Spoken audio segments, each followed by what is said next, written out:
What's up, everybody? It's the homie Truth Teller, the street reporter. And people always ask me about LA Capone, OtfNuski, and Lil JoJo. To be honest with you, I think those are three of the biggest names in the drill culture. Unfortunately, they lost their life early in this shit due to gun violence. I think those three artists clearly would be big. They'll be faces of this shit, kind of like Dirk, kind of like Chief Keef. I think all of them have a deal. I think all of them got the background. Everybody know about them, and they got legend status. See, that's the thing about the deaths in Chicago when it comes to the rappers. You know, it ain't got to the point where once you blow up and become the top rapper, you need to get a bulletproof vest. Because it's to that point. The moment you hit millions of views, you instantly become an op. And that's the way it kind of looks, you know. Take a guy like OtfNuski, linked to Lil Durk, cousins of him. One of the first guys we seen on camera that was rapping under the OTF moniker with Durk. Not saying he's the first OTF member, but just saying he's one of the first people we seen that was synonymous with that name. We used to see all his videos on the internet, interviews with Zach TV. He kind of blew up. He was like famous in the street. I think that might have played a part in his death, you know. A lot of these guys just be buku famous. Remember Drake famous, Lil Wayne famous, Dirk famous, but they got military bodyguards around them.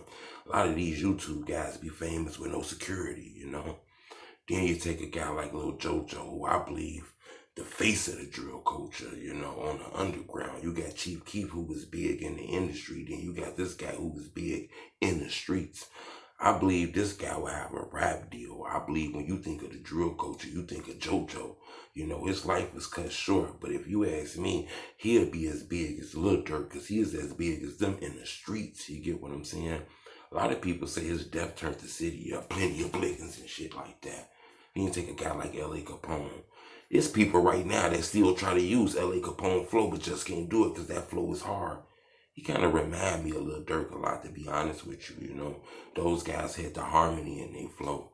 You know, LA Capone was linked with a lot of people, Yachty, T.I., Lil Durk. A lot of people in the industry really knew about LA Capone.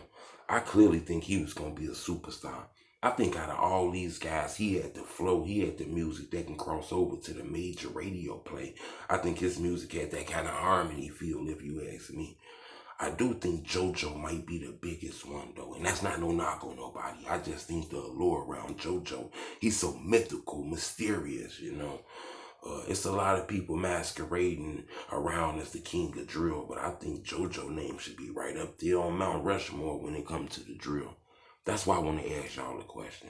Instead of me doing this, I'm going to ask y'all. And it's not to throw no shade on nobody, because we rock with all of them, but I want to know how the fans feel about this. Who do you think would have been the king of drill out of those three people? Not saying they were going to be the king, but if you had a chance to put them on Mount Rushmore, matter of fact, that's how we're going to do it. I want you to put them on Mount Rushmore to me from 1 to 3.